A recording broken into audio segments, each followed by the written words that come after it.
Hello students, आप लोगों के लिए मेरे साथ में आज डॉक्टर महेंद्र चंद सूर्या। मैं मुझसे कुछ साल जूनियर हैं, लेकिन ये मेडिकल कॉलेज के लगातार बहुत सारे गोल्ड मेडल लाने वाले स्टूडेंट रहे हैं। मैं जब असिस्टेंट प्रोफेसर बनकर आया था, मयंक याद है मुझे, तो मैं एनेस्थीसिया में फर्स्ट ईयर में तब आए थे। और एनेस्थीसिया से जो जर्नी तुमने तय की है, अब आप प्रोफेसर इमरजेंसी मेडिसिन हैं और साथ में क्लिनिक जो है पेन क्लिनिक के वो हेड है और बहुत सारा एक्सपीरियंस है क्रिटिकल केयर की फील्ड में। मयंक से हम बात करते हैं एनेस्थीसिया पर। इससे अच्छी जानकारी, ऑथेंटिक जानकारी मयंक से बेटर आप लोगों के लिए कौन दे सकते हैं। तो डॉक्टर मयंक, आप ये बताओ, आपकी जर्नी शुरू करते हैं। पहले तो ये बताओ कि बचपन जबलपुर में ही गुजरा। सर सबसे पहले तो थैंक यू, धन्यवाद आपका कि आपने अपने प्लेटफॉर्म पे मुझे अपनी कुछ एक्सपीरियंसेस शेयर करने का मौका दिया, तो सबसे पहले उसके लिए धन्यवाद। और जी हाँ सर, मेरा बचपन, मेरा परिवार, हम सब जबलपुर के ही हैं और फॉर्चुनेटली मेरा पूरा बचपन इसी शहर में गुजरा है और मेरी स्कूलिंग भी यहीं की हुई है। मैंने MBBS भी यहीं से किया है, मैंने MD भी यहीं से किया है।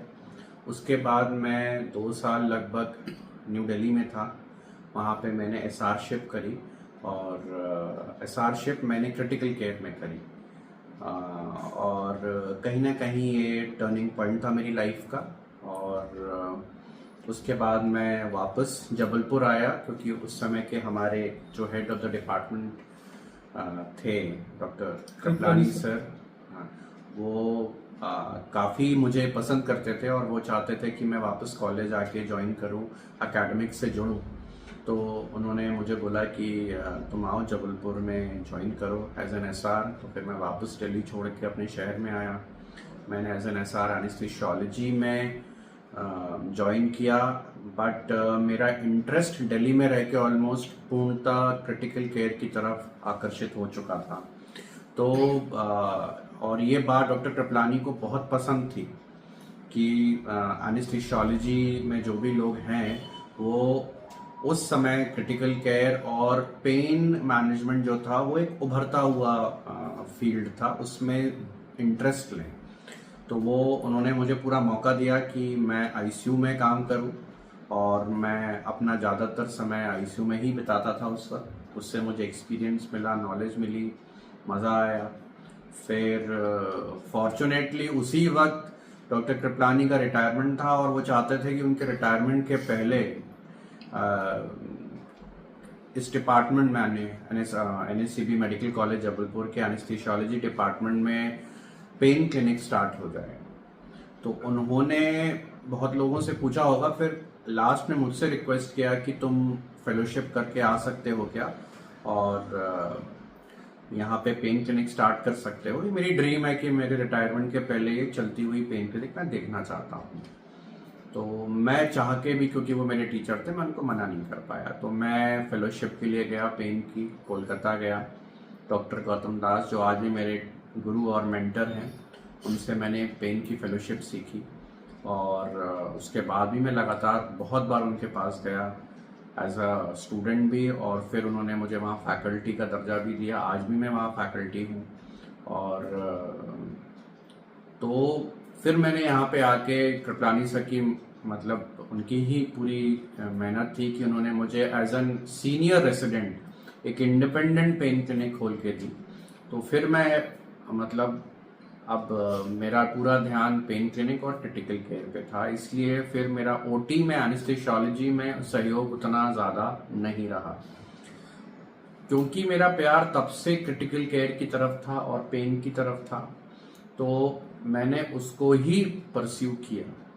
हालांकि बहुत सारे मेरे ऐसे सर्जन्स मित्र हैं जो मेरे को हमेशा बोलते थे कि तू एनेस्थीसियोलॉजी को भी प्रैक्टिस कर, प्राइवेट में भी प्रैक्टिस कर, और मतलब ये तो इजी मनी है ना, 2 घंटे का केस है, 1 घंटे का केस है। But I was very adamant, और ये सब लोग इस चीज़ को, जो भी मेरे फ्रेंड्स हैं, सर्जन फ्रेंड्स हैं या सीनियर्स हैं या जूनियर्स हैं, इस चीज़ को सेकंड करेंगे कि बहुत लोगों ने मुझे अप्रोच किया कि आप एनेस्थीसिया दे दो, बट आई वॉज एडमेंट कि now I want to be an intensivist, I want to be a pain specialist, so I will pursue this branch only. And मैं ये बोलूंगा कि जबलपुर में प्योर इंटेंसिविस्ट की तरह काम करने वाला प्राइवेट में मैं पहला हाँ, व्यक्ति तुमने शुरुआत की थी, that's मैं good. पहला व्यक्ति था। और मैंने लोगों को बताया, सारे फील्ड के डॉक्टर्स को बताया कि इंटेंसिव केयर एक ब्रांच होती है और वो सिर्फ प्रोसीजर डिपेंडेंट नहीं होती है, उसमें बाकायदा नॉलेज लगती है, रिफ्लेक्सेस लगते हैं, बहुत मेहनत लगती है और बहुत ज़्यादा स्ट्रेंथ, दिलेरी लगती है। आईसीयू में अकेले मैनेज करना और फिर बाद में, क्योंकि देखिए आईसीयू है तो कैजुअलिटीज होती हैं वहाँ पे और होती रहेंगी, you can't prevent each and every casualty, तो वहाँ पे हंगामे भी होते हैं, तो you need strength to manage that. आपको वो हंगामा, आपको वो रिलेटिव्स की डांट, रिलेटिव्स का एरोगेंट बिहेवियर, लड़ाई झगड़े सब झेलने पड़ते हैं, बट ग्रेजुअली आप इम्प्रूव करते हो, मैनेज करना सीख जाते हो। तो मैंने इंटेंसिव केयर की शुरुआत करी। थैंकफुली अब हर हॉस्पिटल इस चीज़ को एडमायर करता है, प्राइवेट में भी, कि एक इंटेंसिविस्ट होना चाहिए, ठीक है।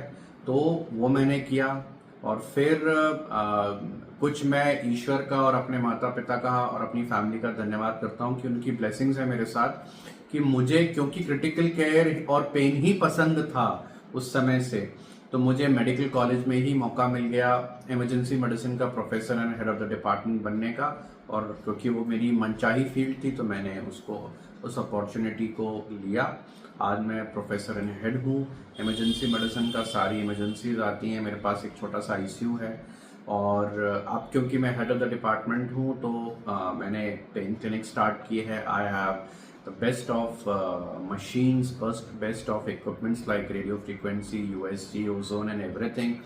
और मैं सारे एडवांस्ड पेन मैनेजमेंट के प्रोसीजर्स करता हूँ और इमरजेंसी मेडिसिन में मैं सारी इमरजेंसी डील करता हूँ और आईसीयू भी चलाता हूँ। तो इट्स नॉट इजी। मैं ये कह रहा हूँ कि मेरे साथ कुछ ब्लेसिंग्स हैं कि जो मुझे पसंद था वो ईश्वर ने मेरे को दिया। सबके साथ सिचुएशंस ऐसी नहीं होती हैं और कई बार आप जो चाहते हो वो चीज़ आपको नहीं मिल पाती है। और बट मैं ये बोलूँगा कि मैं डटा रहा, मैं अपनी जो पसंद था उस पर मैंने शॉर्ट टर्म गेन को नहीं सोचा। अगर मैं उस समय एनेस्थेसियोलॉजी को भी परस्यू करता रहता कि यार मैं 2 केस करा लेता हूँ या 3 केस करा लेता हूँ, कुछ पैसे की कमाई हो जाएगी, तो शायद आज लोग रिकग्नाइज नहीं करते कि हाँ ये प्योर इंटेंसिविस्ट है और पेन मैनेजमेंट स्पेशलिस्ट भी है। तो वंडरफुल जर्नी में अब हम स्टूडेंट्स के लिए एनेस्थीसिया को समझने की कोशिश करते हैं। तो सबसे पहले तो जैसे पीपीजी के बाद वही एमडी एनेस्थीसिया और डीए का रूट होता है। डीए जबकि government medical college almost abolish type के हो गए, बट एमबीए डिप्लोमा इसमें हो रहा है अभी भी। तो अब ये एनेस्थीसिया में जब एंटर कर जाता है एक रेजिडेंट, तो कितनी हैक्टिक है उसकी लाइफ, और क्या कुछ खास तरह के लोग हैं जिनको इस फील्ड में नहीं एंटर करना चाहिए, या गर्ल्स के लिए कैसा है? मतलब जो उसकी रेजिडेंसी है, मैं उस लिहाज से पूछ रहा हूँ कि जो टफ होती है रेजिडेंसी, वो झेल पाने की क्षमता सब में होती है कि नहीं होती है?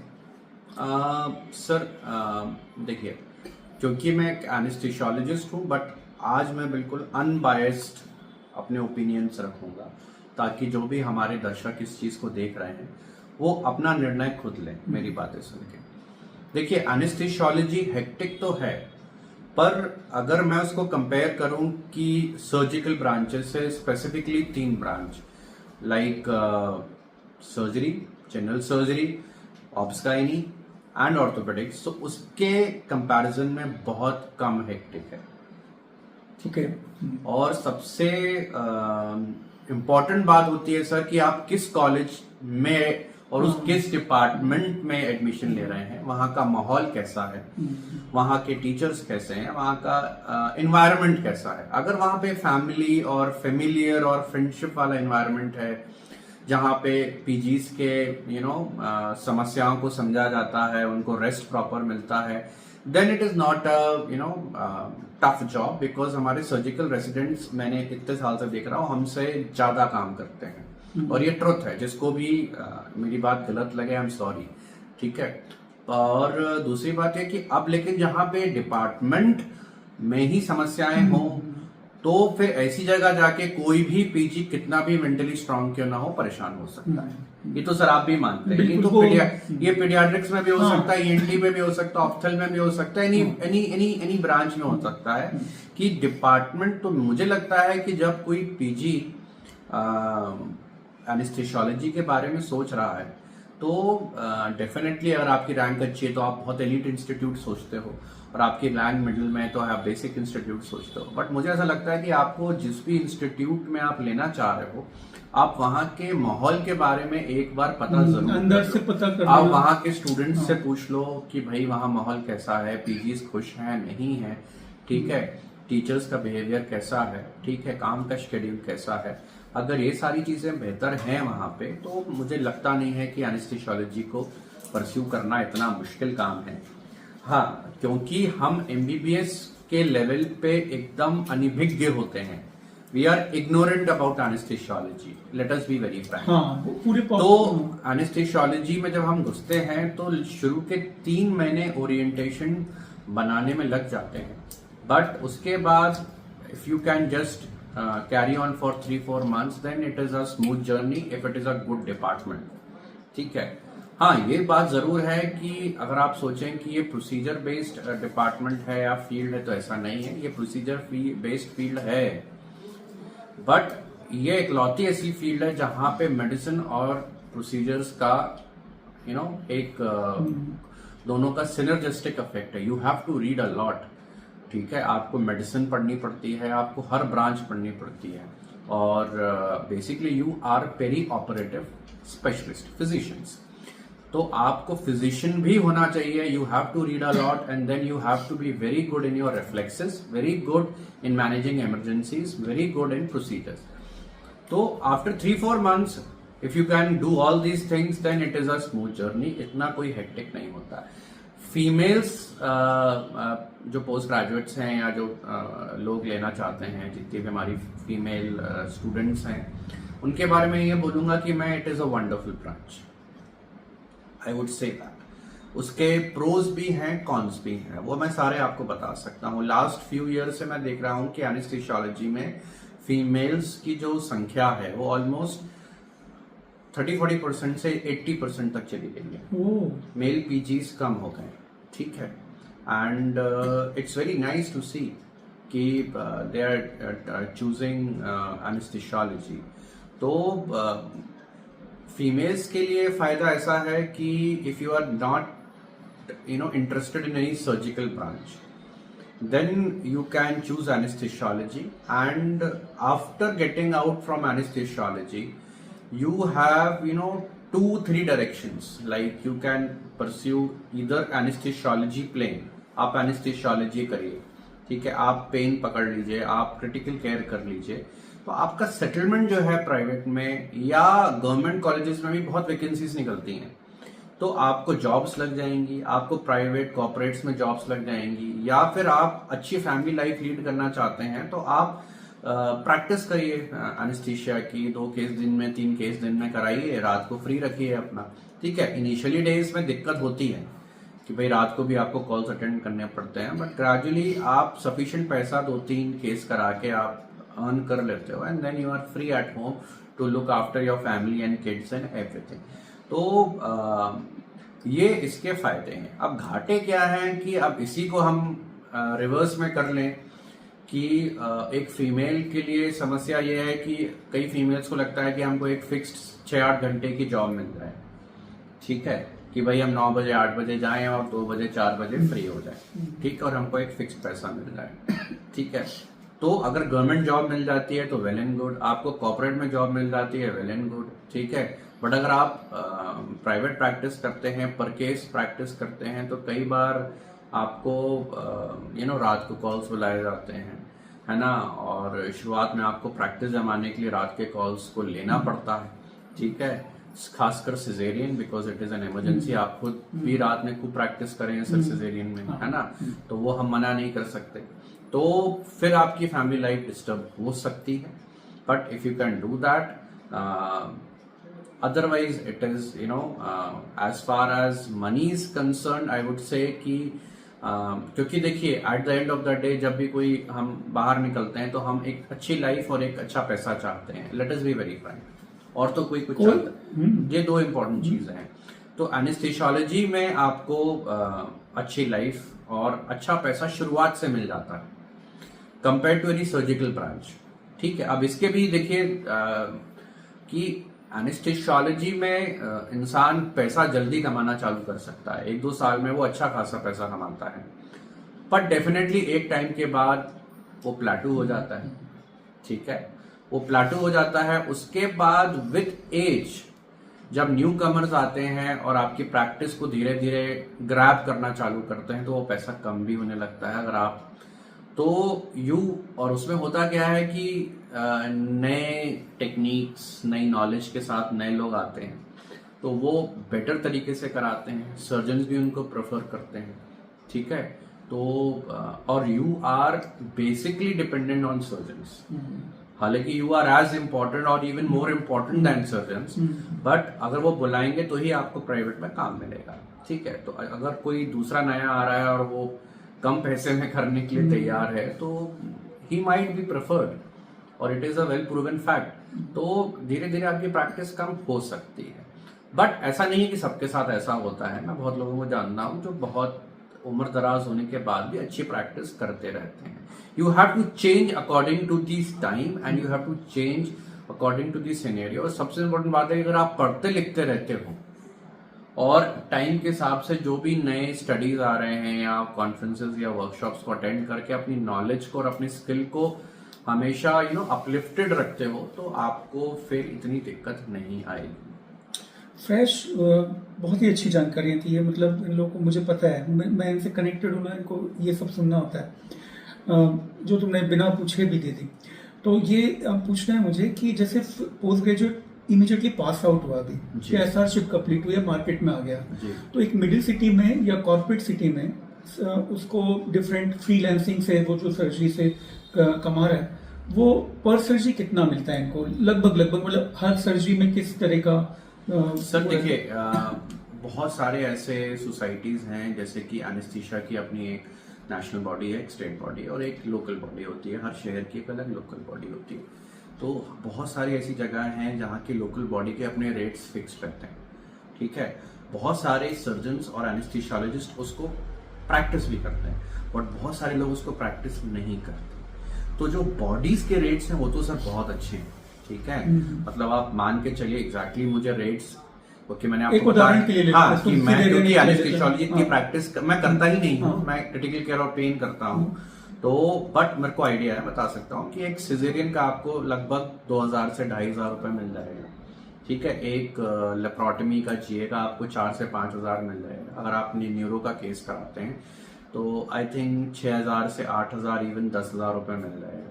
और अगर आप कोई कार्डियक केस कराते हैं तो यू माइट गेट 15,000 to 20,000 पर केस। तो ये यूजली दिन में 2, 3, 4 कर लेते हैं एक यंग एनेस्थेटिक जो है। देखिए, एक यंग इंसान भी अगर निकल के थोड़ा सा मार्केटिंग कर लेगा तो एक हफ्ते में वो 2 केस कराने लगेगा सर। मतलब पास आउट होने के बिल्कुल पास होने के अगर एक हफ्ते वो मार्केटिंग कर लेगा, कुछ सीनियर्स से कॉन्टैक्ट बना लेगा, क्योंकि सीनियर्स के बाद ना केसेस रहते हैं कि कई बार वो जा नहीं पाते तो वो अपने साथ 2 लोगों को रख लेते हैं कि भाई तू जाके करा देना।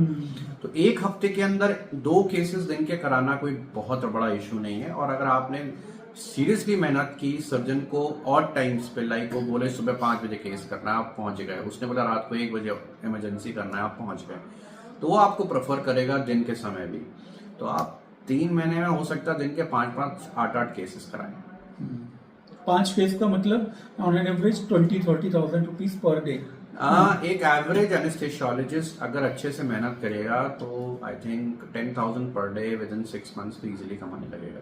ठीक है, और जॉब्स में हमारे मेडिकल कॉलेजेस में जॉब है, अभी कॉर्पोरेट हॉस्पिटल्स में, मल्टी स्पेशलिटी हॉस्पिटल्स में। एनेस्थेसियोलॉजी वालों को जॉब्स की टेंशन नहीं लेनी चाहिए। सबसे ज्यादा सिक्योर जॉब है, सिक्योर जॉब मिलती है। आप कॉर्पोरेट्स में जाएंगे आपको जॉब मिलेगी, आपको वो एनेस्थेसियोलॉजी में नहीं रख लेंगे तो क्रिटिकल केयर में रख लेंगे। ठीक है, कहीं ना इमरजेंसी मेडिसिन में रख लेंगे। ठीक है, रख आपको जरूर लेंगे।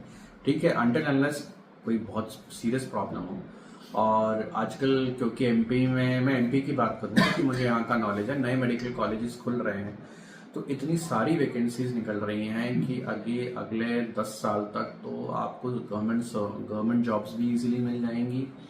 अगर आप गवर्नमेंट जॉब्स के जो क्राइटेरिया मापदंड होते हैं उनको अगर आप पूरा कर लेते हैं, एसआरशिप करना, पब्लिकेशंस करना, ठीक है, और पेपर प्रेजेंटेशंस नेशनल और इंटरनेशनल, सिर्फ ये 2 ही काउंट होते हैं, स्टेट के नहीं काउंट होते हैं। तो अगर आप ये कर लेते हैं तो you can get a good government job. Government job हम दोनों ही कर रहे हैं सर।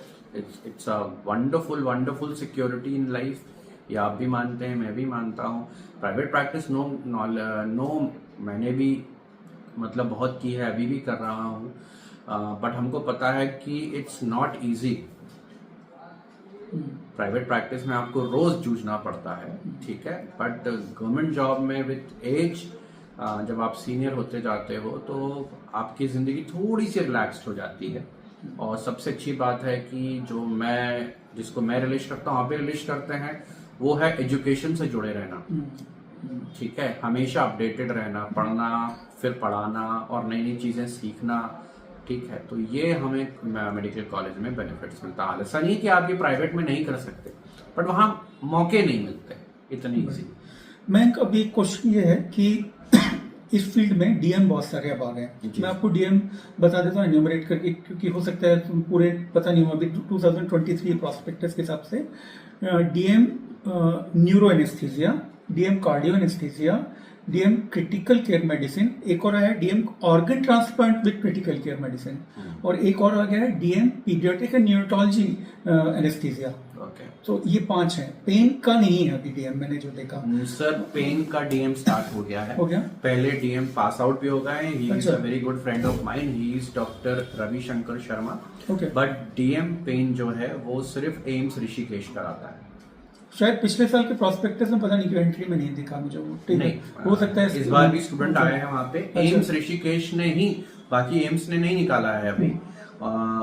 पेन के लिए हर एम्स में और ऑलमोस्ट यूपी के बहुत सारे एलीट कॉलेजेस में पीडीसीसीज बहुत सारी हैं। साउथ में 1 या 2 साल के, मतलब 2 साल की, 1 साल की भरी पड़ी है पीडीसीसीज। आप कहीं भी ज्वाइन कर लो, ठीक है। और इवन क्रिटिकल केयर के लिए भी अगर आप डीएम नहीं करना चाहते तो पीडीसीसीज भरी हुई हैं। एम्स में तो मैं क्यों खुद एग्जामिनर हूँ जो क्रिटिकल केयर का भी एग्जाम लेने जाता हूँ और पेन का भी एम्स में। तो आई नो कि पीडीसीसीज होती रहती हैं 1 साल 2 साल की, and it is as good as DM I should say. PDCC basically क्या, certification course, post doctoral certificate course.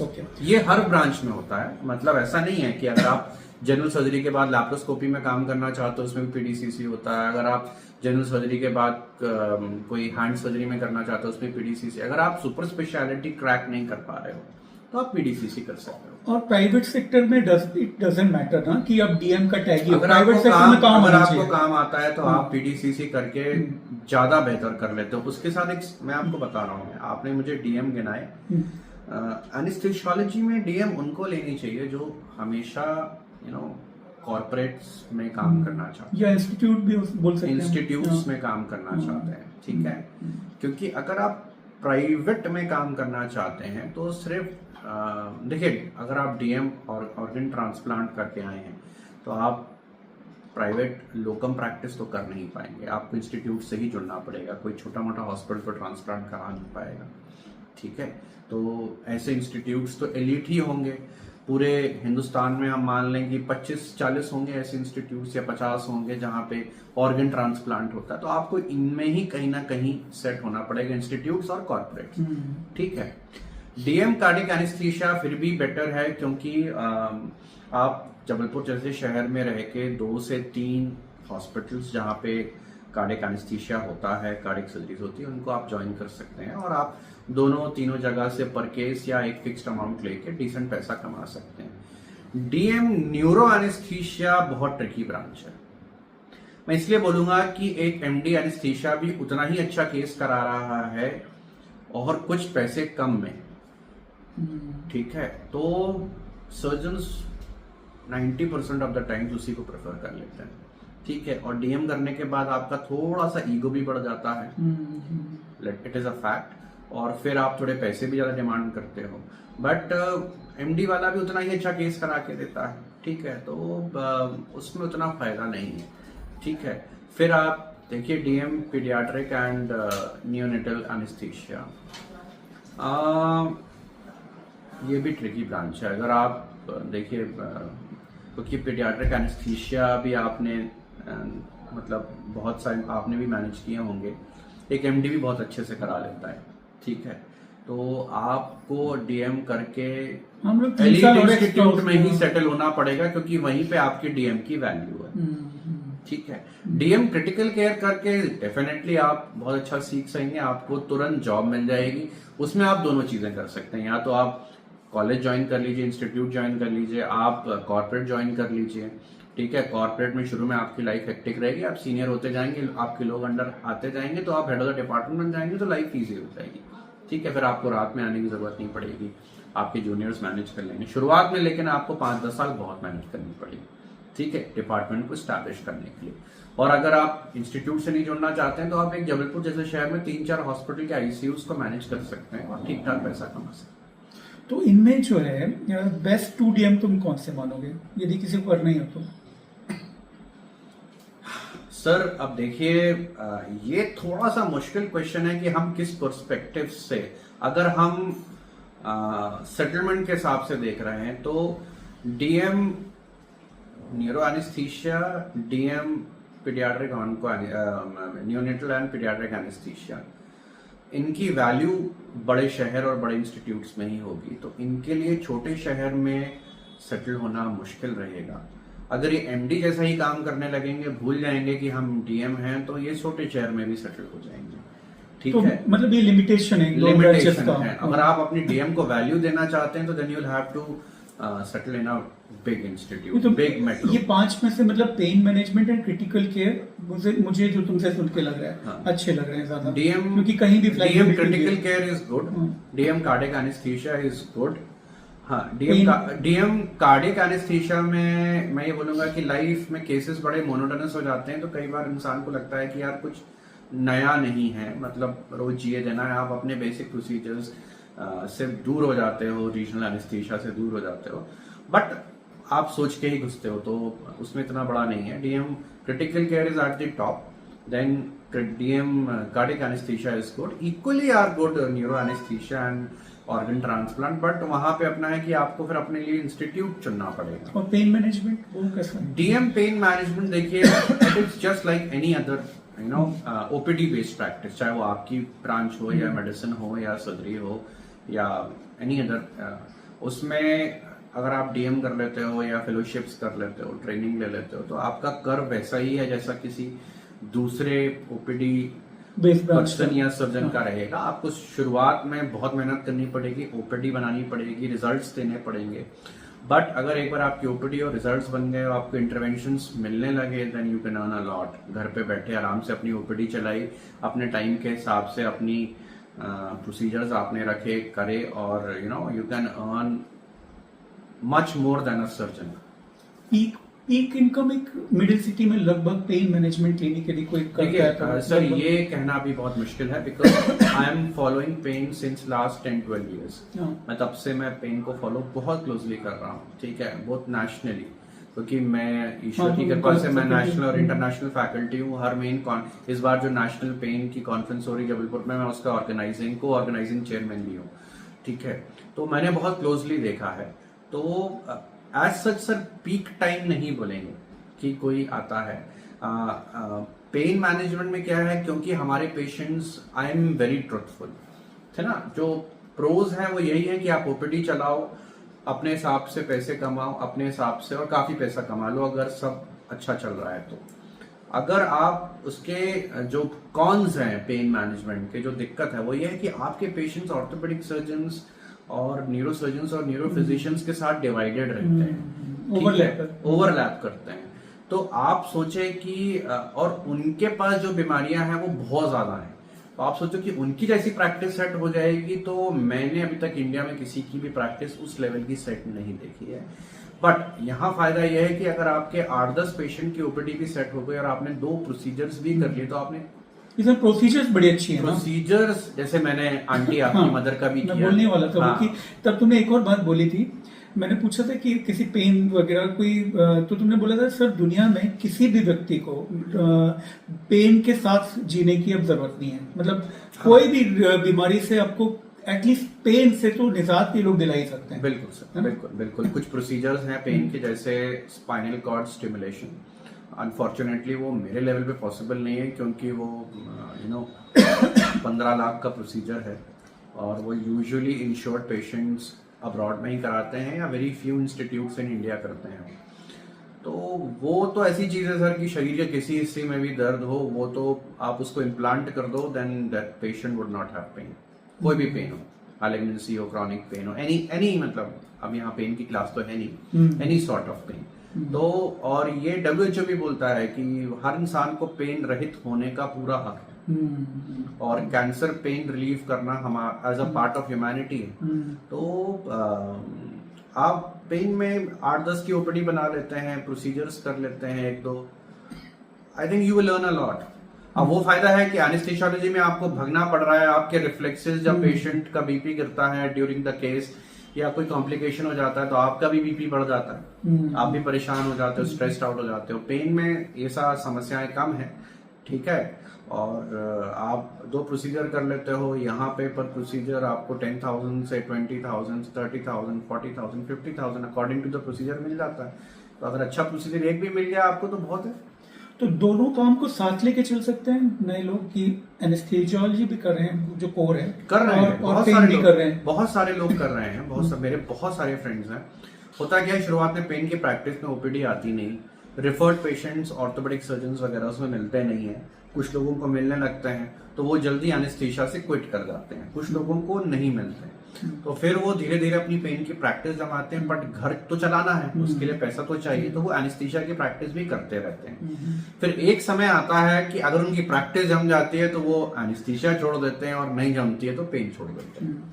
इतने साल के एक्सपीरियंस के बाद तुम्हें क्या लगता है कि एनेस्थेसियोलॉजी कोर में रह जाना अच्छा निर्णय है, या सभी को, जैसे मैं आजकल पीडियाट्रिक्स में सबको बोलता हूँ कि भाई तुझे आगे पढ़ना चाहिए, मतलब या तो तू फेलोशिप कर या डीएम कर, just don't stick with paediatrics only.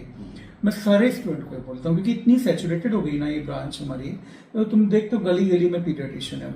तो एनेस्थीसिया में तुम्हारा ऐसा क्या सहेंगे कि इनको कुछ करना चाहिए आगे कि नहीं? मैं सर देखिए, मेरे जितने भी मेरे डिपार्टमेंट में पीजीज मेरे सामने से निकले हैं, या जो उनका साथ ही मेरा इंटरेक्शन है, या मेरे जो कैंडिडेट्स हैं सर, मेरी कोशिश रहती है उन सबको मैं बोलूं कि भाई यहाँ इसके बाद नहीं रुकना, ठीक है। डीएम कर पाओ तो ठीक है, नहीं कर पाओ तो पीडीसीसी जरूर करना, फेलोशिप जरूर करना, अब्रॉड जा सकते हो अब्रॉड चले जाओ, इंडिया में कर सकते हो इंडिया में कर लो, मुझसे जो हेल्प चाहिए मैं दे देता हूँ आपको।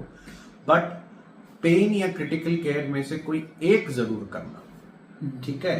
डीएम करना चाहते हो आप, वेल एंड गुड, ठीक है ना, मैं किसी का नाम नहीं लूंगा। बट मेरी एक कैंडिडेट थी कुछ साल पहले, और she did DM in onco anaesthesia from AIIMS, ठीक है। अब एम्स का नाम भी नहीं लूंगा।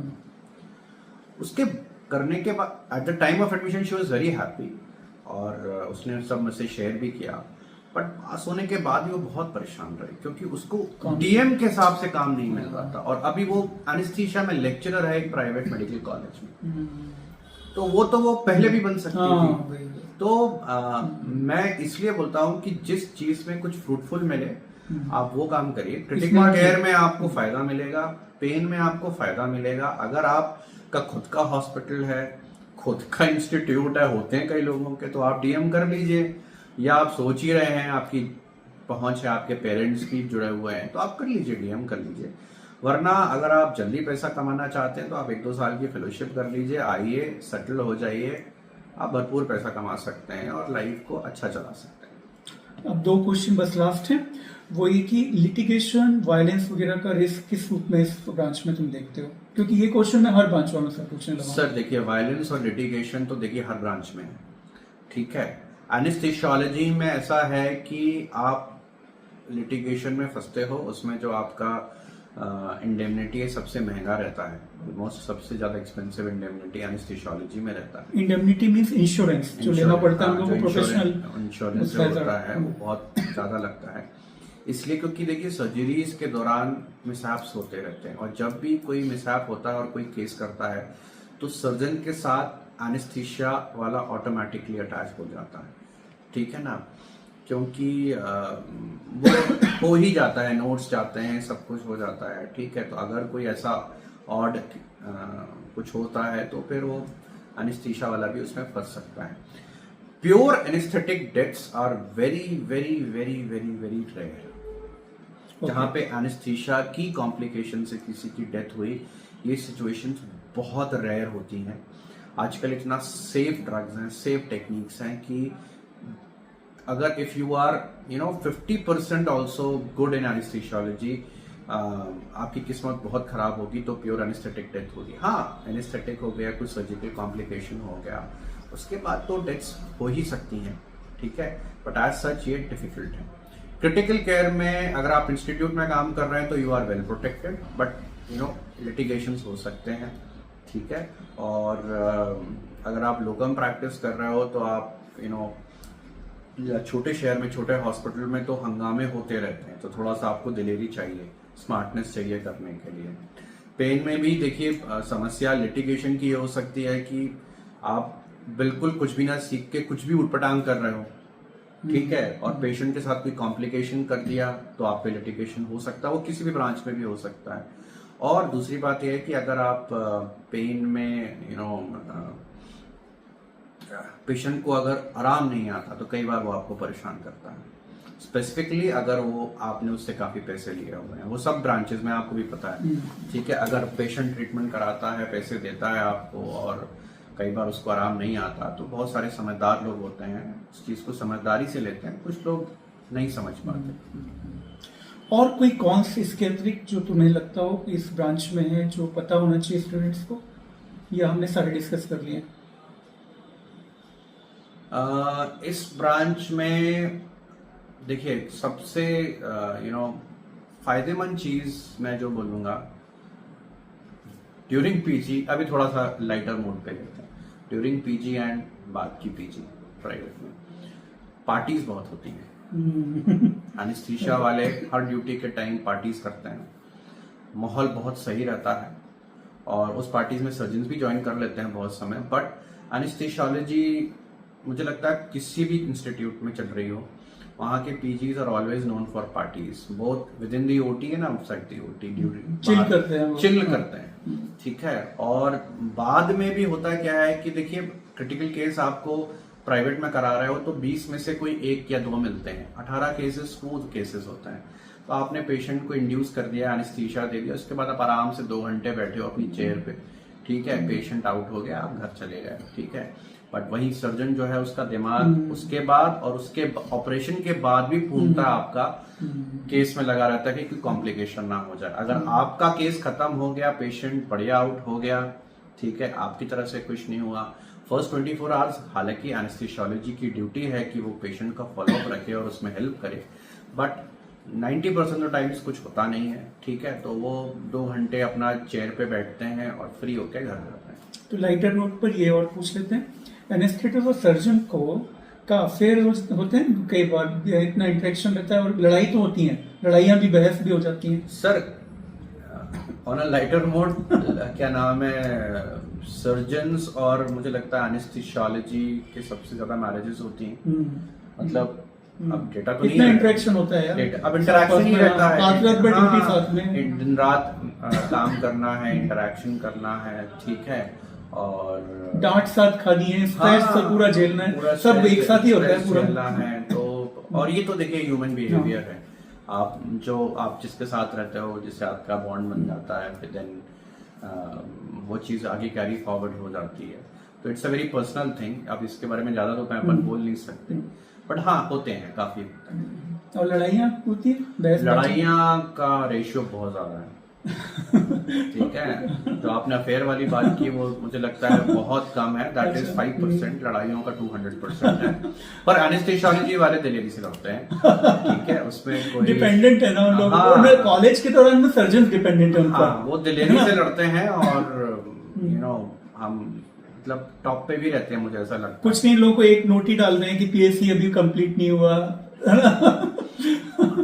कुछ हाँ, भी और था। देखिए क्या होता है कि इमरजेंसीज के वक्त इंसान को एनेस्थेसियोलॉजिस्ट ही याद आता है, और इमरजेंसी सबके फील्ड में होती हैं। फिर उनको लगता है यार कि अगर मतलब ये इंसान को फोन कर दें, बुला लें, पेशेंट कॉम्प्लिकेट हो रहा है, बीपी कम हो रहा है, सांस फूल रही है, कुछ हो रहा है, तो इसलिए उनकी वैल्यू तो हमेशा रहती है सर। देखिए मतलब आप देखें तो एनेस्थेसियोलॉजी वाला हॉस्पिटल कॉलेज चलाता है, बैकबोन है भाई, बैकबोन है, backbone इसमें है। कोई शक ही नहीं है कि we anaesthesiologists are the backbone of any institute और एनी कॉलेज। हम लोग को भी जरूरत पड़ती है, क्योंकि we go and give our services everywhere, in emergency medicine, in ICUs, in pain clinic, in all OTs, in wards also, in emergencies, ठीक है, इन एमआरआईज, सो बच्चे हमारे नहीं कराते, we उनको have sedate to, करना we पड़ता have to sedate them.